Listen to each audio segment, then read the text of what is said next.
when he commits a kind of a major sin or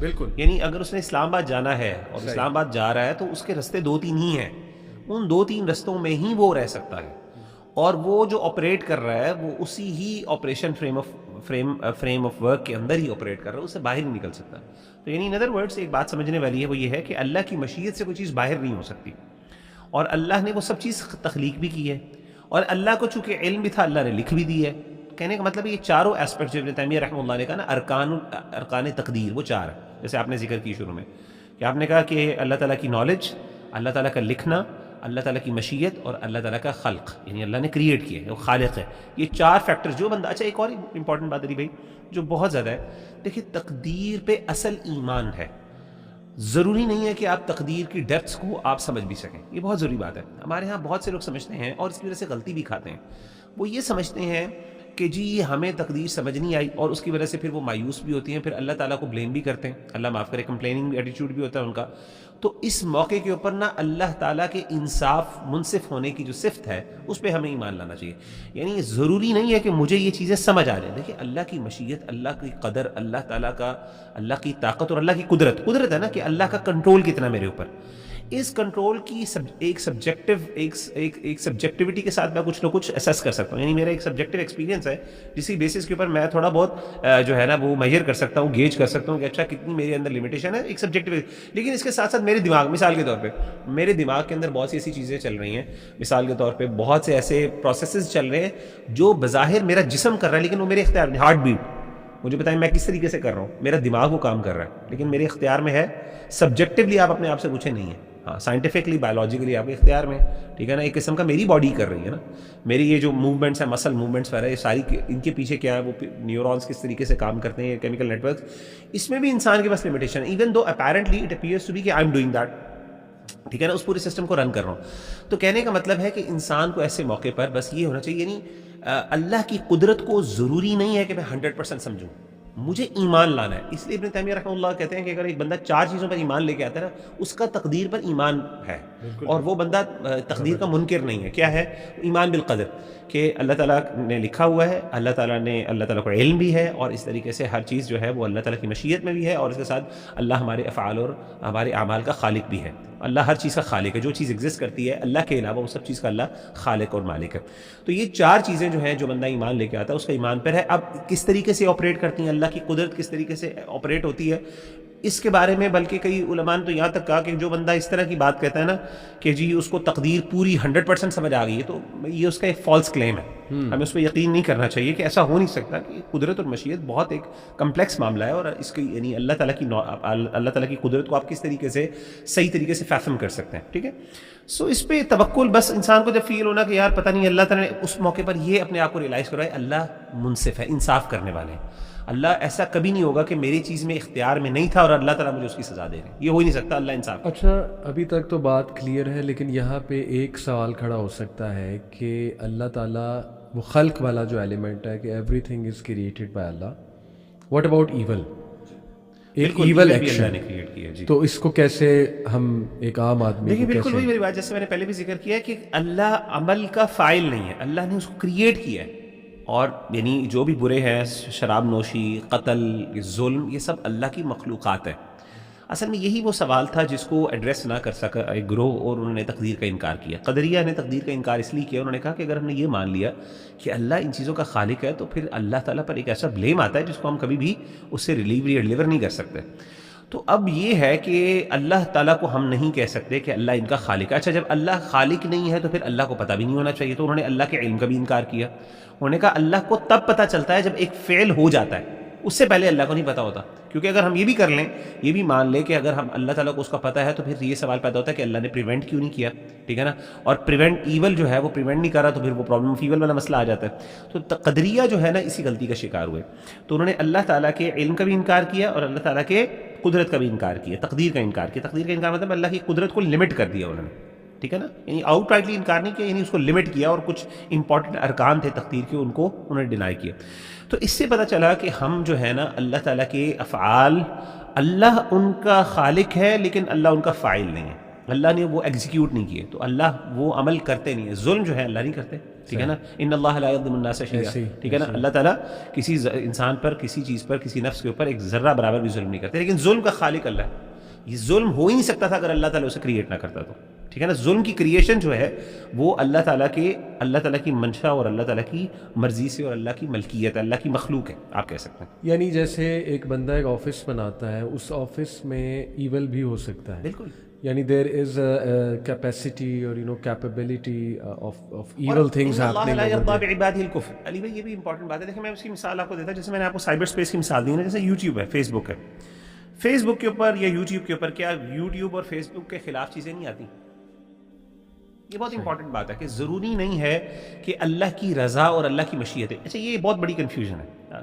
بہت سے لوگ سمجھتے ہیں کہ اللہ کی مشیت، اللہ کی ول اور اللہ کی پسند they are suppose to be the same thing. It's not necessary. بہت سی چیزیں ایسی ہوتی ہیں جو آپ کی ول ہوتی ہے لیکن آپ کی اس پہ رضا نہیں ہوتی، آپ پسند نہیں کرتے. مثال کے طور پہ آپ اور میں، یعنی ہم کانشیسلی ول فلی صبح فجر کے لیے اٹھتے ہیں آفس جانے کے لیے، یا فجر کہہ رہا ہوں یا پھر آفس جانے کے لیے ہم جاتے ہیں. How many of us actually want like to do that? No one likes to do that seriously. اسی طریقے سے فیس بک، سائبر اسپیس کی میں مثال دیتا ہوں.